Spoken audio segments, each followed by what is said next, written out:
Favorites Recaps Show. I am your humble and gracious host, Brandon Kravitz. The conference title games are wrapped up. Super Bowl 60 is set. We've got recaps. We've got our initial read on the line and a preview of next week's schedule on this show. But before we get to any of it, let's welcome in your favorites crew, the Prime Minister of Degenerate Nation, Stuckey, and the Queen of the Pod, Miss Kendra Middleton. A parlay recap for you. We had Rams plus 2.5. Oh, so close. Kenneth Walker over 84.5 rushing yards. Looked like we were going to get home on that. And then he fell short in the second half. Wound up with 62 rushing yards. And the Broncos plus 4.5. An absolute breeze and a second half blizzard. All in all, though, we mopped up on the favorites. We had a plus day if you go and follow us on the Action Network app. The Patriots are back in the Super Bowl for the first time since 2019. Kendra, those poor fans suffered long enough. 7 years, 7 whole years of suffering for the Patriots fans here. You know, there are third graders who have never seen a Super Bowl. How crazy is that? So sad, so sad. And I'm just happy that they were able to break the drought. It's been a rough, near decade long drought that they've been experiencing. Question for both of you here. Let's talk about that game first, and then we'll get to the one that we just witnessed. Did the Patriots win? Or did the Broncos lose? Or did the snow just simply take over the game and it was basically whoever had the lead at the time when that snowstorm popped off? Stuckey, how do you read the way that this game went down? I thought Stidham looked good early on, but boy, did it fall apart fast for him.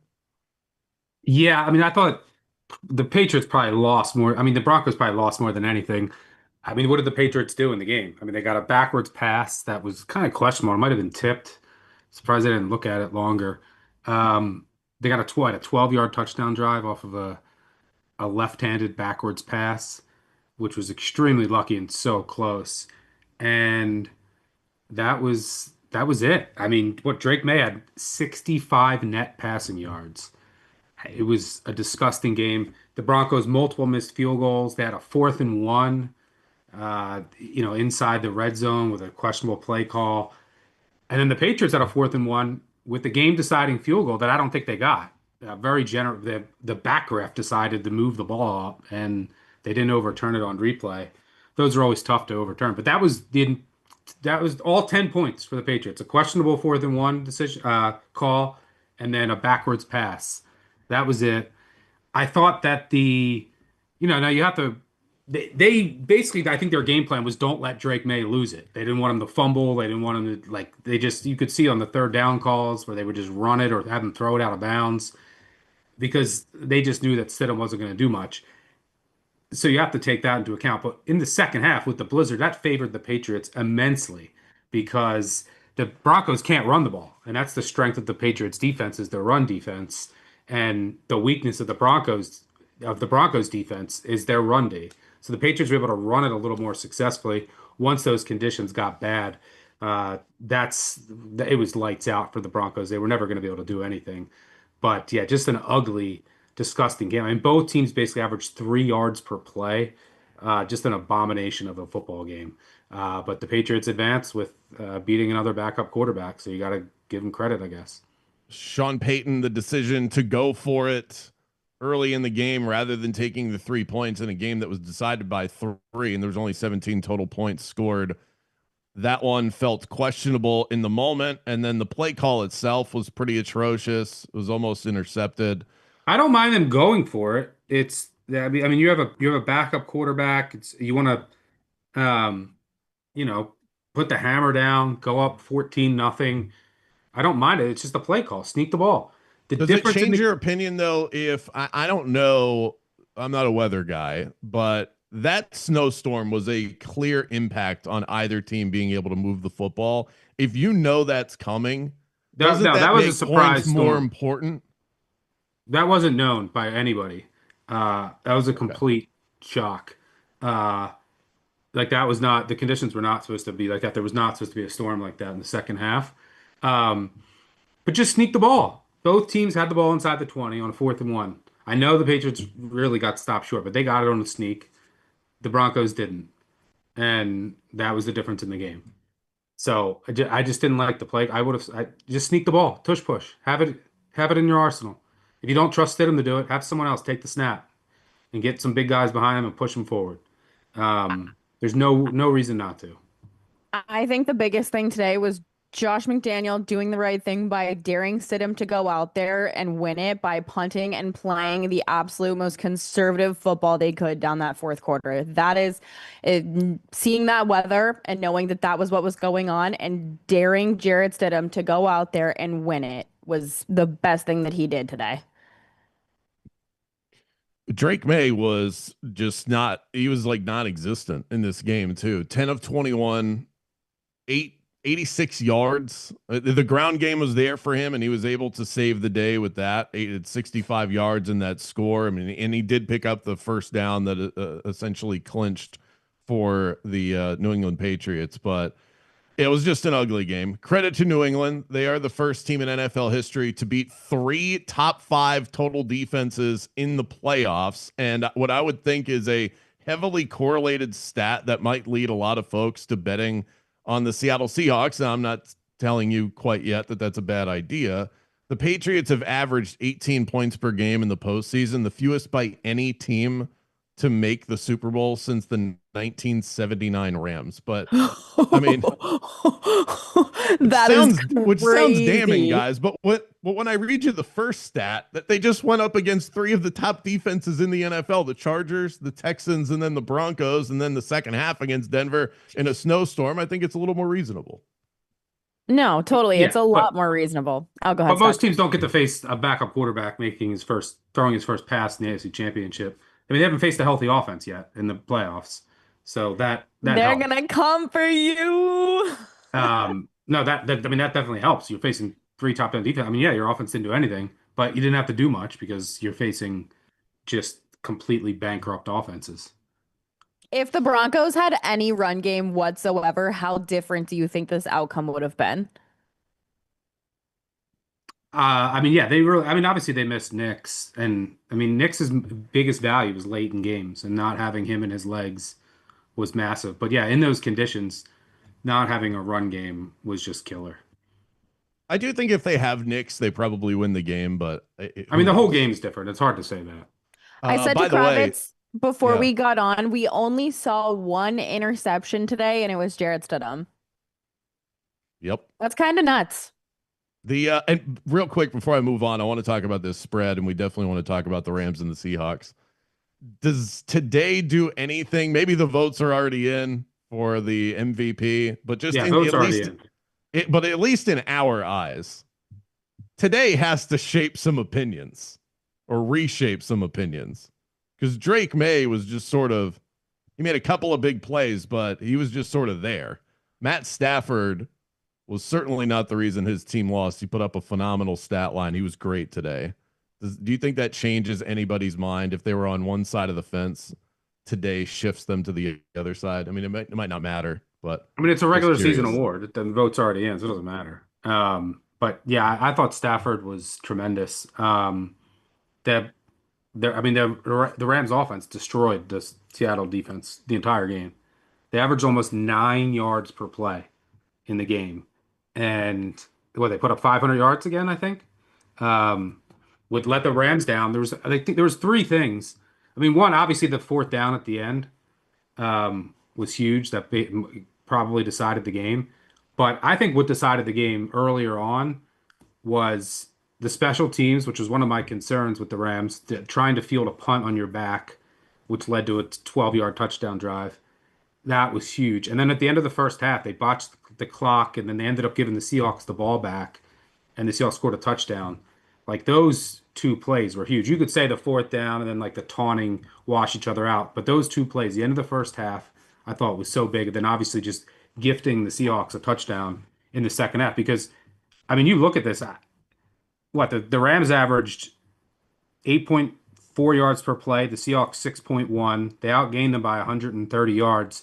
Both quarterbacks were tremendous. The Rams had more success running the ball. They averaged 5.2 yards per carry. The Seahawks under 3. And now some of that came off late, but I thought like on a down-to-down basis, the Rams were better. but their special teams. There also was another play, and this is credit to the Seahawks for this. The Rams were going to block a punt, and the Seahawks held a smart hold. It only cost them 10 yards. But in the second half, here were the Rams drives in the second half. 4 plays, 75 yards touchdown, 5 plays, 87 yards touchdown, 14 plays, 84 yards, nothing. They weren't, I mean, they went 84, 87, and 75, only had the ball 3 times. And the Seahawks really only put one scoring drive together. Not outside of that muff punt. It was a 9 play, 65-yard drive. So, yeah, I thought the Seahawks were pretty fortunate, but you had them going into it. The special teams were a concern for the Rams. That's where the Seahawks had an edge, and that ended up possibly being the difference. So great game. Felt like it was a coin flip game going in, and I felt like it was a coin flip game after watching it. But that was just a relief from a football fan after watching the AFC Championship game. Yeah, I kind of wish that was the Super Bowl, but this is what we have now. Seahawks Patriots, not the worst of all of the draws that we could have wound up with. You know that the special team situation is bad when Kyron Williams, who doesn't return punts at the end of the game, is in punt return duty. Just an absolute disaster all season. They fire their special teams coach, and then they're making decisions like that mid-game because Xavier Smith muffs the punt. And that's the kind of thing in a tight game that can absolutely screw you. You also had, how about this one when Reek Woolen taunts the Rams bench, and then I hate that call. Stafford I also hate that call. Next play goes right after him, Puka Nacua with the touchdown. I mean, he was on the sideline yelling at the opposition. I mean, that is like the definition of taunt. If you're going to call it taunting, isn't that exactly what taunting is? Kendra, why do you disagree with that? I mean, I understand it is like the definition of what taunting is, but it's a championship game. Like, I hate to be like, let the boys play, but like, let the boys play. Oh my God, why are we so soft? I hate it. I get it. It is the definition of it. And Seahawks fans, if they lost that game, we're going to hate him for that forever, for sure. But like, just come on. It's just we're getting softer and softer, and I like some of it and dislike some of it. This is one of the dislikes. I hate the taunting calls for like anything really. Like, let the boys celebrate. I bring back the Jimmy Graham goalpost dunk. I want those back. I want to have fun. No fun league strikes again. Well, I mean, and that was it wasn't even the worst move that any defensive back made in the game. My vote, I'll just go ahead and give that out now. Kobe Durant of the Rams holds Cooper Kupp 2nd and 7 right before the 2-minute warning. That was the season ender, in my opinion. So Kobe Durant, you get my vote for today. I hated that call too. I mean, there was the Seahawks held there was probably 6 or 7 holds on the Seahawks defensive backs that they didn't call. A couple early, they had that face mask that killed a drive that they didn't call. I mean, I would have let that go too, but I also wouldn't have called the taunting. It's just warn them. Like there's just no need to potentially swing a game on that. Speaking of warnings, what did you guys think of the end of the game? Like, even if Seattle knew for a fact that Puka was down, if they had to review that and everybody was on the field, do you think that there's going to be some sort of like warning or discussion or something like that from the NFL? Because it kind of, from some people's angles, could have been argued that he was out of bounds. I just thought that they prematurely rushed the field way too quick. I thought it was pretty originally when I saw the catch, I thought the same thing. The moment I saw the replay, he was clearly down in bounds. He quickly slides out, but that slide is sort of irrelevant. Mm-hmm. So they could have spent more time on it. I think they would have come to the same conclusion, though. I think they definitely would have come to the same conclusion. I thought that it was a little premature considering. It's tough. I think it's hard to wrangle that. I'm sure that they would have loved to have spent a minute and a half on that, but it's hard to wrangle that many people. It's like the Stanford band. Sometimes, people just get excited about celebrating. That's simple. We do have a line on the Super Bowl, by the way. We'll get to that in a moment. Goats and woats, anybody? Before we move on to what is in front of us, Stuckey, what would be your goat and your woat today? My woat is McVay.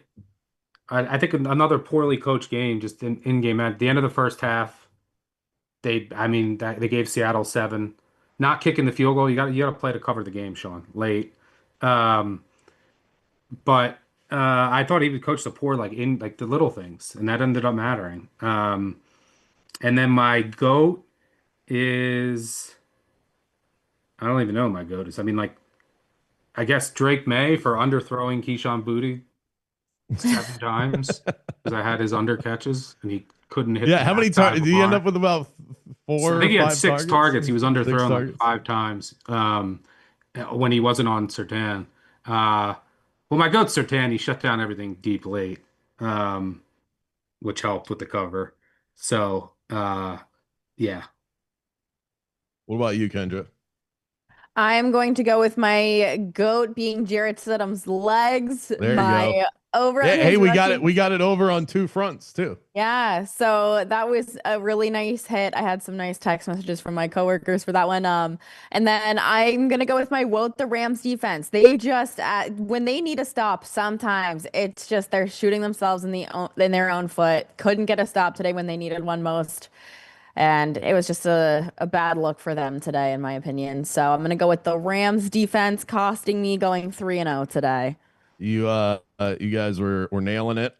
We were up 1.6 units as a podcast. I'm gonna give my goat to Mike Rabel for letting his team party tonight.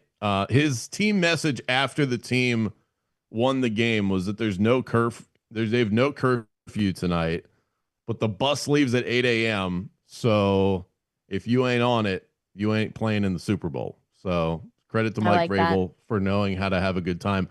Also, to favorites out there. Wait, I have one more goat. I'm so sorry. I have one more goat. The Tennessee Titans for letting that motherfucker go. Thank you, mayonnaise eaters. Fuck you guys. Thank you. Amen to that. Now they have Robert Salo. See if they can change their fortunes there. My biggest another goat, by the way, another goat is oh, sure. Go ahead, guys. I thought McDonald, I really did think McDonald outcoached McVay. Going back to that end of the half, the Rams had the ball 2nd and 5, up 13-10 with 1:05 to go at the end of the first half, and they give up a touchdown. And then McDonald late stays aggressive on those 3rd downs that they were able to convert to not, because I think the Rams get the ball back. They're going down. I mean, they're going down the field. Whether or not they finish off the drive or not is another question. But staying aggressive late and not just turtling with 3 runs and then punting back to an offense that you haven't stopped all half, thought that was huge. A lot of coaches wouldn't have done that with a trip to the Super Bowl on the line. So, I thought all the little things, McDonald did better than McVay today. Amen to that. That's the Seahawks in general going to be my biggest goat, and they were a heavy favorite today. I'd see, at least in terms of on the money line. That was my biggest hit today. If you are just betting favorites, you're just taking chalk after the wild card round. You've been doing nothing but winning bets. An underdog has not won since the wild card round. Thank you, Evan Abrams, for that one. So the Patriots have that working against them because they are now. We'll hold it because we're going to give you this in just a second. But, one underdog of more than a point has won all playoffs. It was the 49ers. That's right. And they went up to that went up to 5.5, 6, I think, as that one closed. So yeah, it's the Bills and the Bears and then the 49ers. And that's it. Every other favorite has won. And now the Seahawks installed as favorites going into the Super Bowl. We're going to keep it rolling in a moment, but first I'm going to toss it to Kendra for a word about our partners at DraftKings. The Favorites podcast is sponsored by DraftKings Sportsbook, and in partnership with DraftKings, our listeners are getting a great offer. Right now, new customers can bet $5 and get $300 back in bonus bets if your bet wins. The next great touchdown is coming, and you can bet on it. If sports betting is not yet available in your state, don't worry. You can still join in on all the fun with DraftKings Pick 6 and have the shot to win cash prizes. To get started, use promo code FAVORITES when signing up with DraftKings. Again, use code FAVORITES when signing up and bet $5 to get $300 back in bonus bets if your bet wins. The crown is yours. Super Bowl 60, the line is out, and we have already seen movement, some significant movement. Seattle opened as 3.5 point favorites against Seattle and Santa Clara, over under 46.5. And then as we went live, that line moved a full point in favor of the Seattle Seahawks. So Seattle is now -4.5 over on DraftKings at -108. If you want the Patriots at this current moment, at this current price, they are +4.5 at -112. Kendra, are you surprised that the line has already shifted this dramatically? I honestly, I figured that public money would be on the Seahawks just simply because of the offensive ineptitude of the Patriots that we've seen throughout the playoffs, and especially what we saw today. People are going to bet what they've seen most recently, but this is pretty drastic for an opening move. Yeah, I think I am a little surprised just because of how quickly it happened. I understand why it happened, but man, it's not that it's not the sheer fact that it moved. It's just as quickly as we started talking, it felt like it changed. I think The that's thing the that, yeah, surprise for me. I would expect this. I'm surprised by the number itself. I would expect Seattle to be around a 4.5, 5 point favorite against New England if this game was in Seattle. This is a neutral site. So I'm a little surprised that the number's this fat. Stuckey, what's your initial read on the line itself? Yeah, at 5, I'd bet the Patriots. So, I that like it. I make it in Seattle. I think I make it coming into this week. I have to update this weekend, but I think coming into this weekend in Seattle, I made the Seahawks like 4-8. Like if it was a home game. There you go. So, So this yeah. line, it feels somewhat preposterous. I mean, home field isn't like that much in the NFL. Seattle a little bigger than many, but yeah, I think 3.5 is probably the right number without. I mean, I wouldn't adjust too much from today. Like it's, I think the Seahawks probably got outplayed, and the Patriots played a backup in a snowstorm in the second half. I don't know how much I can take from that game, right? Like they clearly were just like, we're not going to lose the game. Like Drake May wasn't great again, which isn't amazing, but because like my concern is that my biggest concern here is, for one, the Patriots' run D is going to be able to hold up. I know that. So it's going to come down to Darnold and how well they can take away JSN. But Drake May now he's faced, 3 top 5 defenses his first quarterback to ever beat him, but he's done nothing against them, right? Like, and all year he didn't face any good defenses. So the first time we've seen them against 3 top 5, top 10, whatever you want to call defenses, it's not been great. The offensive line has not been great. Well, you're going to face another one here, and arguably the best. So that would be my concern, but the 5 feels high. Yeah, 5 feels high, but I am concerned about his 6 auto offensive bet line. on the Patriots. I doubt it would get there, but Okay, then let's play a quick game here. Where do you think this line closes? Super Bowl 4. Sunday at 6:00. What do you think the line is? Stuckey says 4. I was gonna say 3.5 or 4. I agree with your initial assessment. I think this goes back down to 3.5. I would bet this right now if I didn't already. I might actually do it, but I have that Patriots to win the Super Bowl bet from when Bo Nix went down plus 425. And there's a part of me that just wants to park on that, but nah, I can't I keep overlook refreshing value. it just Yeah, to I see know. how. So we got 2 weeks to think about and talk about this exactly. game. So and that's the thing. There's so much to break down to, and there's so much. I mean, talk about a market worth reading. It's the Super Bowl. It's the most heavily bet game uh, in the entire year. So there is no rush. But if you are of the opinion that this line is going to move down to 3.5 by close, if you're confident in that opinion and you want to be on New England, now's the time to get it. I think the consensus point on this podcast right now is if you like Seattle, don't bet the game yet. Yeah, I mean, there's a Yeah, 5 there's no on reason to bet BetMGM, -4.5. so I don't know. You're in a dead range. You're in a dead range if you like Seattle. If you like Seattle, like the difference between going to 4.5 to 5 to 5.5 is nothing. But if you wanted the Patriots and you think this comes back down, obviously 3 and 4 key numbers. We'll So have definitive opinions for you on all of this by the time we get to Tuesday and Thursday, and definitely by next week. But is there any bets? I believe, Kendra, you've already placed a wager that you have Yeah. tracking right now. So I already have a bet on the game.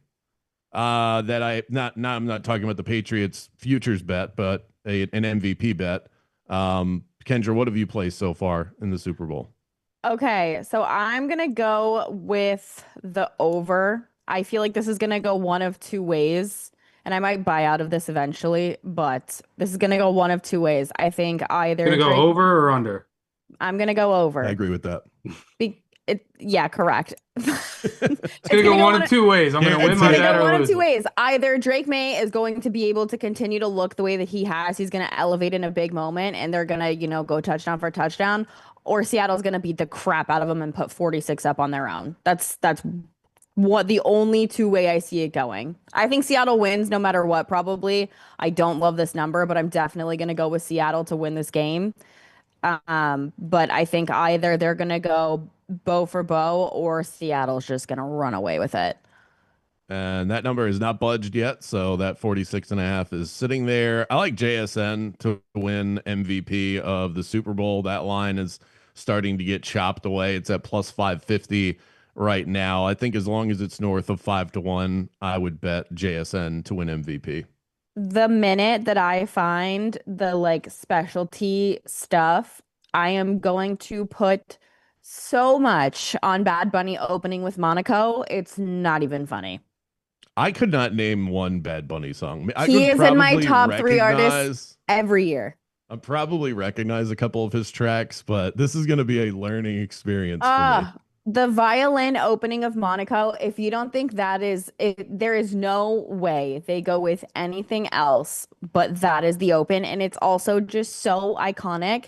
And I feel like they usually go with like a really popular song of theirs, but not their most popular song. So I think he saves his newest album stuff to close with, and he opens with that because it's just such an iconic opening.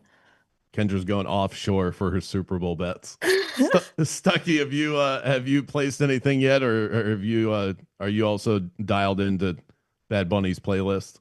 No, I couldn't name one Bad Bunny song. No, I haven't placed anything. I mean, we have 2 weeks. I got to dive into the matchup, all these props. Now the early bird gets the worm, Stuckey. Let's not be, If I had a strong opinion on something that I thought was going to move, I would bet it. But I mean, I haven't even looked at anything. I mean, I would bet the Patriots at 5 or better, I think.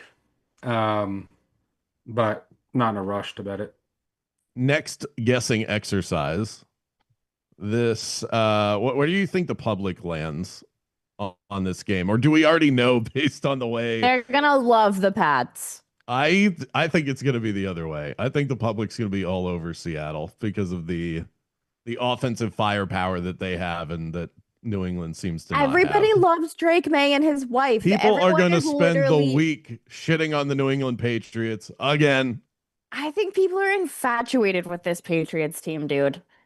Now they tried to bet it. People tried to bet the Pats today. It didn't work out. So I think they might lean Seattle. Everyone bet the Seattle today, and it worked. A lot of recency bias. You think people are going to bet on Sam Darnold in the Super Bowl? I mean, they bet on Sam Darnold today. I think most people were on the Seahawks today, and it worked. And most people were on the Patriots, and it didn't work. So there's a lot of recency bias in how people bet. So I think that they would. And the Patriots have looked like shit. People are going to be talking about their schedule for 2 weeks. I can't wait for the calls that we're going to get. Oh my God. So I would think. Freaking- I think Seattle probably gets more. Charlie from Medford calling in. Oh my god! Yeah, I mean your life is about to be so annoying for 2 weeks. I want to bring in our stats hound Evan Abrams for a moment. Evan, if you are, I don't know if your camera ready or not, but hop in. I'm curious what you think as somebody who tracks this as feverishly as anybody on planet Earth. The public percentages, what you expect that to look like. I think everybody that bets sports has a varying opinion of how much that matters, but I think it's pretty well understood that it does have impact on a game like this because this is the most heavily bet game of the year. where do you think the public lands on this number? Let's say for most of the next 2 weeks, it sticks around 4. Where do you think they land? I honestly have no idea. I mean, truthfully, I mean, you have two quarterbacks who people like Drake May had a passer rating of like 113 in the regular season. It's down to like 84 in the playoffs. Like this guy has played legitimately terribly. And you have Sam Darnold too. I think there's people out there who still just won't believe he's going to do it, even though he just did it against the Rams basically twice. Does the public ever back dogs in the Super Bowl heavily, or is it pretty much always the favorite? I mean, it's usually the favorite, but if I had to look, I would guess that there's been some underdogs. I mean, especially tight underdogs and some small. Yeah, there's a lot of spreads that are like 2.5. Yeah. I mean, I think it would be interesting to see a line that gets to like 4.5 or 5 and see if New England would attract any attention. I mean, the one thing I'll have in my article when I put out, like teams who failed to cover the conference championship game and actually get there, pretty crappy in the Super Bowl. They're like 4-10 and 2-11-1 against the spread. So, fact that New England's an underdog here. We usually don't see the favorite win the game and not cover in the Super Bowl. It happened with Rams Bengals a few years ago, but it is pretty rare. So that is one thing to note. Also, you already have a bet placed, so go ahead and give it to us. Oh no, I just think it's going to get much higher. So if you're going to place a bet right now, I mean, Drake May 29.5 rushing yards seems ideal at this point when I see it up at 31.5 at some books in the market. And just like we just saw today, I mean, I think considering with both of the running backs, Travion and Ramondre, Travion not really great so far this year, a lot of doghouse work, and Ramondre short yardage more back. I think May is going to get over 30 in this game, especially with the pass rush. As far as the MVP market goes, I mentioned JSN. Is there any other name that you guys think we should be taking a look at before we officially make our bets? Darnold, by the way, is the favorite, plus 130. Drake May is at plus 235. Of course, this largely comes down to who you think is going to win the football game. Kenneth Walker is 6-1. Ramondre 25-1. Could have some fun with some long shots. Mentioned Travion. If Travion goes off, 75-1 is a fun ticket to have in your back pocket. Who's the first defensive player on that list, if you have it up? I do. That would be Eman Worry, 75-1. I would not go Henderson, especially against this pass rush. He's probably not going to get that much work, and you can't run on Seattle. Maybe what's Drew Lock after Darnold gets hurt on the first drive? Maybe now you're thinking. Now you're thinking. Drew Lock is not as far down the list. I just told you that Eman Worry is the #1 defensive player at 75-1. Drew Lock and him have the same odds. That's because odds makers are smart. They know a starting quarterback's not going to get through a full game against the Pats. That's another thing with the Pats. You think they're going to face a starting quarterback for the entire game? Come on.